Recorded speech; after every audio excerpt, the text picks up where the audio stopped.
ओम शांति। 29 सितंबर 2022 के ईश्वरीय महावाक्य। पहले एक नज़र मुरली के मुख्य पॉइंट्स पर। बाबा ने कहा, अभी तुम गॉडली स्टूडेंट हो, तुम्हारी पढ़ाई बहुत वैल्यूएबल है, इसलिए एक दिन भी पढ़ाई को मिस नहीं करना।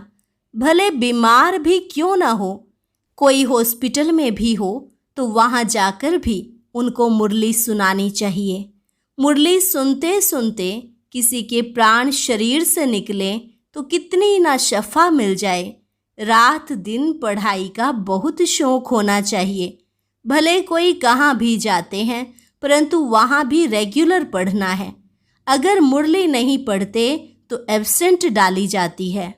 कोई तो सुनते सुनते पढ़ते पढ़ते ही खत्म हो जाते हैं, कोई फिर यहाँ बैठे हुए भी जैसे सुनते नहीं हैं।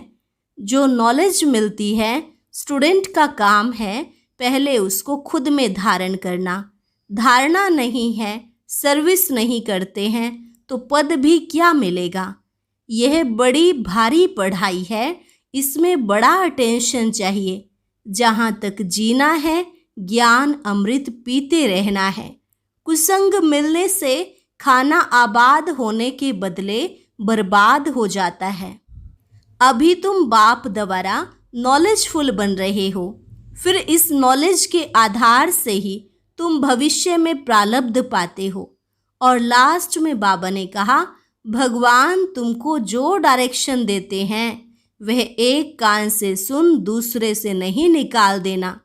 जो बच्चे फरमान पर नहीं चलते उन पर तो बहुत दंड पड़ जाता है। पूरा योग ना होने के कारण माया बुद्धि को ताला लगा देती है। और अब सुनते हैं महावाक्यों को विस्तार से। मुरली का सार। मीठे बच्चे, तुम गॉडली स्टूडेंट हो, तुम्हें किसी भी हालत में एक दिन भी पढ़ाई मिस नहीं करनी है। पढ़ेंगे लिखेंगे तो बनेंगे नवाब। प्रश्न, जिन बच्चों का मुरली पर पूरा अटेंशन है उनकी निशानी क्या होगी? उत्तर, जो अटेंशन देकर रोज मुरली सुनते हैं वही अच्छी तरह से जानते हैं बाप कौन है और क्या है। क्योंकि बाप के महावाक्य हैं कि मैं जो हूँ, जैसा हूँ, मुझे कोटों में कोई ही पहचानते। अगर पढ़ाई में अटेंशन नहीं तो बुद्धि में बैठ नहीं सकता कि श्रीमत हमें भगवान दे रहा है। वह सुना अनसुना कर देंगे, उनकी बुद्धि का ताला बंद हो जाता है। वह बाप के फरमान पर नहीं चल सकते हैं। गीत, छोड़ भी दे आकाश सिंहासन, अब धरती पर आ जा रे। ओम शांति। बच्चे अभी समझते हैं कि हम ज्ञान सागर के बच्चे ज्ञान सागर द्वारा अभी इस सारी सृष्टि चक्र व ड्रामा के आदि मध्य अंत को जान गए हैं। दुनिया में तो और मनुष्य है नहीं जिसकी बुद्धि में यह ड्रामा हो। तुम्हारे में भी सब एक जैसा नहीं जानते हैं। तुम बच्चे जानते हो यह भारत अविनाशी खंड है। यह भारत ही सच्चखंड और झूठ खंड बनता है। सच्चखंड को स्वर्ग, झूठ खंड को नर्क कहा जाता है। यहाँ कई बच्चे समझते हैं यह ज्ञान तो हम रोज सुनते हैं, कोई नई बात थोड़े ही है। नॉलेज को पूरा धारण नहीं करते हैं। तुम गॉडली स्टूडेंट हो, पढ़ाई एक दिन भी मिस नहीं करना है। यही पढ़ाई वैल्यूबल है। भले कोई बीमार भी हो, वह यहाँ आकर बैठे तो महावाक्य तो सुनेंगे ना। सुनते सुनते प्राण शरीर से निकले तो कितनी न शफा मिल जाए। यह है बड़ी हॉस्पिटल। रात दिन पढ़ाई का बहुत शौक होना चाहिए। माता पिता को भी रात दिन शौक है ना। भगवान तुम्हें पढ़ाते हैं। भगवानुवाच, हे बच्चे, तुम अच्छी रीति समझते हो ना। तुम तो कहेंगे यह लड़ाई 5000 वर्ष पहले भी लगी थी। आगे तुम नहीं जानते थे, अभी जब बाप ने समझाया है तब समझते हो। तो स्टूडेंट का काम है जो नॉलेज मिलती है उनको धारण करना। यहाँ मुख्य बात है ही पवित्रता की। आत्मा जो आयरन एज में आकर काली बन गई है, खाद पड़ गई है, उसको निकालना है। तुम आत्माओं को अंदर में ख्याल आना चाहिए, शिव बाबा हमारे साथ बात कर रहे हैं, तो आत्म अभिमानी बनना पड़े। आत्म अभिमानी यहाँ परमपिता परमात्मा ही बनाते हैं, और कोई की ऐसी ताकत नहीं जो ऐसे आत्म अभिमानी बन बैठकर समझाए। भले कहते हैं हम ईश्वर हैं, फलाना है, परंतु जानते कुछ भी नहीं। तुम्हारी बुद्धि में है हम सारे सृष्टि चक्र के आदि मध्य अंत को जानते हैं। धारणा करने वालों में भी नंबरवार तो है ना, न सिर्फ यहाँ लेकिन जो भी सेंटर है वहाँ भी नंबरवार हैं। स्टूडेंट कभी एक समान नहीं होते, कोई मास में 20 दिन आते, कोई एक्यूरेट आते होंगे। भले कोई कहाँ भी जाते हैं, परंतु वहाँ भी रेगुलर पढ़ना है। अगर मुरली नहीं पढ़ते हैं तो एब्सेंट डाली जाती है। अगर मुरली जाती है, पढ़ते हैं तो एब्सेंट नहीं कहेंगे। और कोई स्कूलों में ऐसे नहीं होता है। यहाँ बाहर जाने से उनको कुछ न कुछ पढ़ने के लिए देंगे। अगर कोई हॉस्पिटल में है, वहाँ भी जाए तुम उनको मुरली सुना सकते हो। यह मोस्ट वैल्यूएबल नॉलेज है। यह तो जानते हो जितने अभी पास होंगे उतने कल्प कल्पांतर पास होंगे। यह बड़ी भारी पढ़ाई है, इसमें बड़ा अटेंशन चाहिए। ऐसे बहुत बच्चे हैं जिनको माया एकदम नाक से पकड़ लेती है, फिर भी याद नहीं रहता कि मैं गॉड फादरली स्टूडेंट हूँ। गाया भी जाता है, गज को ग्राह ने खाया, यहाँ की बात है। कुसंग मिलने से खाना आबाद होने के बदले बर्बाद हो जाता है। बहुत थोड़े हैं जो अटेंशन से पढ़ते हैं। बाप कहते हैं मैं जो हूँ, जैसा हूँ, विरला कोई मुझे समझ सकते हैं। अनपढ़ बच्चों को कोई बात कहो तो एक कान से सुन दूसरे से निकाल देते हैं। भगवान के हमको डायरेक्शन मिलते हैं, वह बुद्धि में नहीं रहता। पूरा योग न होने कारण माया बुद्धि को ताला लगा देती है। यह दंड पड़ जाता है क्योंकि फरमान पर नहीं चलते। बाबा कहते हैं मैं इतनी दूर से आया हूँ तुमको पढ़ाने, तुम श्रीमत को मानते नहीं हो, फिर तुम्हारी क्या गति होगी। भगवान खुद बैठ पढ़ाते हैं, आज्ञा करते हैं, ऐसे नहीं कि प्रेरणा करते हैं। इसमें प्रेरणा की बात नहीं, यह तो ड्रामा बना बनाया है, अनादि है। यह तो पतित मनुष्य भी कह सकते हैं कि परमात्मा की प्रेरणा से यह काम होता है, परंतु ऐसे तो है नहीं। ड्रामा का राज कोई भी साधु संत नहीं जानते हैं। बाबा ने आगे भी कहा था एक विराट रूप का बड़ा चित्र बनाओ विष्णु का। वो लोग तो रोंग बना देते हैं। देवता, क्षत्रिय, वैश्य, शूद्र भी दिखाते हैं।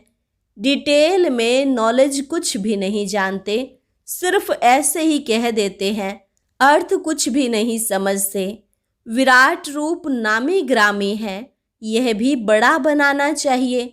भले हमारे इस चित्र में भी हैं ब्राह्मण, देवता, क्षत्रिय, वैश्य, शूद्र, परंतु बाप कहते हैं विष्णु का चित्र बनाना चाहिए, ऊपर में चोटी भी देनी चाहिए। शिव बाबा भी ऊपर में देना चाहिए, स्टार मुआफिक है। फिर ब्राह्मणों की चोटी अंग्रेजी में भी लिखो। यह बीके ब्राह्मण वर्ण है, एक जन्म। यह है मोस्ट वैल्यूएबल जन्म। लीप जन्म, लीप युग है। यह है ऊंचते ऊंच युग। इसको कोई जानते नहीं, कोई भी शास्त्रों में यह नहीं है। पतित पावन बाप को बुलाते हैं तो इसका मतलब कलयुग का अंत है ना, संगम युग का तो किसको पता नहीं है। बाप कहते हैं यह भी समझाओ, ब्राह्मण जन्म एक जन्म, फिर देवता इतने जन्म और इतना समय। तुम क्रिश्चियन को भी दिखाते हो 2000 वर्ष होंगे, फिर सबका पार्ट पूरा होता है। तो ये क्लियर लिखना चाहिए, ब्राह्मण वर्ण, देवता वर्ण, फिर क्षत्रिय वर्ण, राम राज्य, अभी तो है सब शूद्र वर्ण। विराट रूप दिखाना है। सारा खेल भी भारत पर बना हुआ है, भारत पावन, भारत पतित। बाकी सब बाईप्लाट हैं, उनका वर्णों के साथ कोई कनेक्शन है नहीं। भारत की महिमा बाप ने समझाई है। यह है अविनाशी खंड, यह विनाश नहीं होता। यह भी तुम जानते हो, बरोबर सतयुग में और कोई खंड नहीं होता। यह सब बाद में आए हैं, फिर सब खलास हो जाएंगे। अविनाशी खंड भारत ही रहेगा और सब खत्म हो जाएंगे। नाम निशान ही गुम हो जाता है। यह नॉलेज अभी ही तुम बच्चों की बुद्धि में है और कोई भी नहीं जानते हैं। भारत पवित्र से पवित्र खंड था। भारत को कहा जाता है धर्म क्षेत्र। दान पुण्य जितना यहाँ होता है और कहीं नहीं होता। यहाँ फिर से तुमको सारे विश्व के मालिक बने का वर्षा देते हैं। तुम इतना उच्च वर्षा लेते हो, तुमको यह वर्षा था फिर गंवाया है। हार जीत होती है ना, अभी तुम जानते हो हम जीत पा रहे हैं, फिर हार खाएंगे। यह हार और जीत का राज बुद्धि में फिरता रहेगा। जीत कैसे पाते हैं और फिर हार कैसे खाते हैं, सतयुग में यह नॉलेज थोड़े ही होती है। वहाँ तो है प्रारब्ध। यह राज्य हमने कहाँ से लिया है, यह भी वहाँ पता नहीं रहता। अभी ही बाप द्वारा तुम नॉलेजफुल बनते हो। इस नॉलेज के आधार से तुम जाकर प्रारब्ध पाते हो। ड्रामा की रील फिरती रहती है, जो इमर्ज होता है उसी अनुसार तुम्हारी एक्ट चलती रहती है। 84 जन्मों की एक्ट ड्रामा में नूंधी हुई है। आत्मा कितनी छोटी है, इसमें सारा पार्ट नूंधा हुआ है जो रिपीट होता रहता है। इसको कुदरत कहा जाता है। इस कुदरत को कोई नहीं जानते। इतनी छोटी आत्मा में कितना पार्ट है जो कभी विनाश नहीं हो सकता। इन साइंस वालों की बुद्धि अपने विनाश का प्रारब्ध कर रही है। तुम आत्मा उच्च पद पाने का पुरुषार्थ कर रही हो। वह समझते हैं हम अभी स्टार मून के नज़दीक आए हैं, प्लॉट लेंगे। वह बड़ा महत्व देते हैं। हम तो कहते हैं कि यह तो सब अपनी मौत के लिए करते हैं। तुम बच्चे जानते हो यह सब तैयारी हो रही है स्वर्ग के गेट खोलने के लिए। यह लड़ाई बिगड़ स्वर्ग के गेट कैसे खुलेंगे? पतित दुनिया का विनाश तो चाहिए ना। इन बातों को विद्वान पंडित आदि थोड़े ही जानते हैं। यह तुम जानते हो, ड्रामानुसार नूंद है। तो तुम बच्चों को यह पढ़ाई पढ़नी है। कोई तो सुनते सुनते पढ़ते पढ़ते खत्म हो जाते हैं, कोई तो बैठे हुए भी जैसे कि सुनते नहीं। धारणा जब खुद में हो तब तो औरों को समझा सके। धारणा ही नहीं, सर्विस ही नहीं करते तो पद क्या मिलेगा? हाँ, स्वर्ग में जाएंगे, राजाई में आएंगे, परंतु सब तो राजा नहीं बनेंगे ना। पढ़ेंगे लिखेंगे होंगे नवाब। जो नहीं पढ़ेंगे पढ़ाएंगे तो भरी ढोनी पड़ेगी।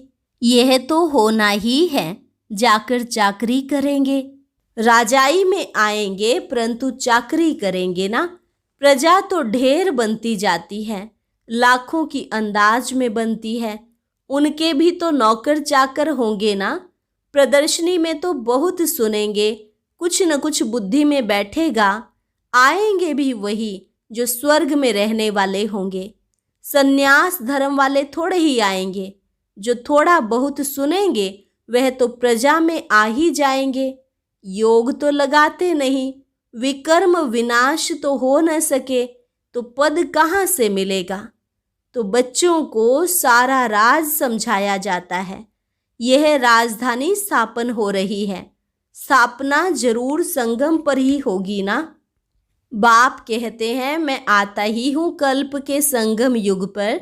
उन्होंने फिर युगे युगे लिख दिया है, तो भी 4 युग अथवा 5 युग कहो, फिर भी इतने अवतार क्यों दिखाए हैं। परशुराम अवतार, कच्छमच अवतार। परशुराम अवतार के लिए फिर दिखाते हैं कि कुल्हाड़ी उठाए सब क्षत्रियों को मारा। बाप कहते हैं यह कैसे हो सकता है। क्या भगवान ने इतनी हिंसा कुल्हाड़ी से किया। मनुष्य तो सुनते सब सत्य सत्य करते रहते हैं, असत्य बात को भी सत्य मान लेते हैं। बाप कहते हैं कि यह सभी असत्य बातें हैं, सत्य कोई भी है नहीं। किसको कहो तो बिगड़ पड़ते हैं। बाप कहते हैं कि युक्ति से काम लो। चूहा ऐसा युक्ति से काटता है जो सारा मांस खा जाता है, मालूम ही नहीं पड़ता।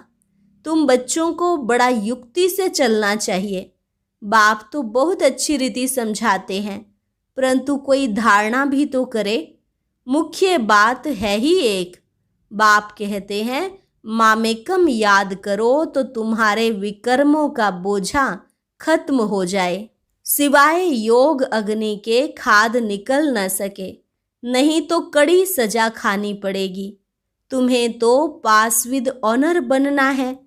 प्रजा तो बहुत बनती है नंबरवार, बाकी राजाई के लिए मेहनत चाहिए, श्रीमत पर चलना चाहिए।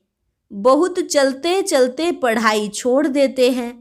अरे गॉड फादर बैठा है, जहाँ तक जीना है ज्ञान अमृत पीते रहना है। यह पढ़ाई है। पढ़ते पढ़ते फिर नई दुनिया में ट्रांसफ़र हो जाएंगे। क्लास नंबरवार ट्रांसफ़र होता है ना। यहाँ भी सारा पुरुषार्थ पर मदार है। कहते हैं पतित पावन आओ, तो जरूर कलयुगी पतित दुनिया का अंत हो तब तो आए। बाप कितना अच्छी रीति समझाते हैं। दुनिया में ब्लाइंड फेथ होने कारण जिसने जो सुनाया सत्य सत्य करते रहते हैं, समझ से कुछ भी नहीं। अच्छा, मीठे मीठे सिकिलधे बच्चों प्रति माता पिता बाप दादा का याद प्यार और गुड मॉर्निंग। रूहानी बाप की रूहानी बच्चों को नमस्ते। रूहानी बच्चों की रूहानी बाप दादा को नमस्ते नमस्ते, गुड मॉर्निंग। धारणा के लिए मुख्य सार। पहली पॉइंट, बाप की आज्ञाओं का उल्लंघन नहीं करना है, कुसंग से बचना है। रोज मुरली जरूर पढ़नी व सुननी है। दूसरी पॉइंट, विकर्मों का बोझा समाप्त करने के लिए याद में रहना है। जब तक जीना है ज्ञान अमृत पीते रहना है। वरदान, विनाश के पहले एवर रेडी रहने वाले समान और संपन्न भव। विनाश के पहले एवर रेडी रहने वाले समान और संपन्न भव। विनाश के पहले एवर रेडी बनना ही सेफ्टी का साधन है।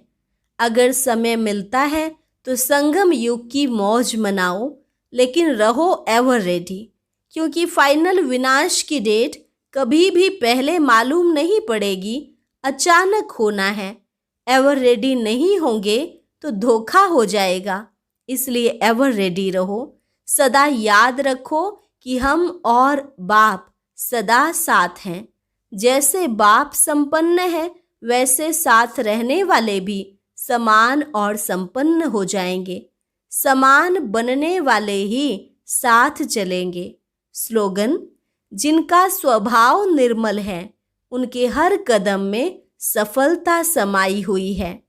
जिनका स्वभाव निर्मल है उनके हर कदम में सफलता समाई हुई है। अच्छा, और अब सुनते हैं आज का अव्यक्त ज्ञान मोती।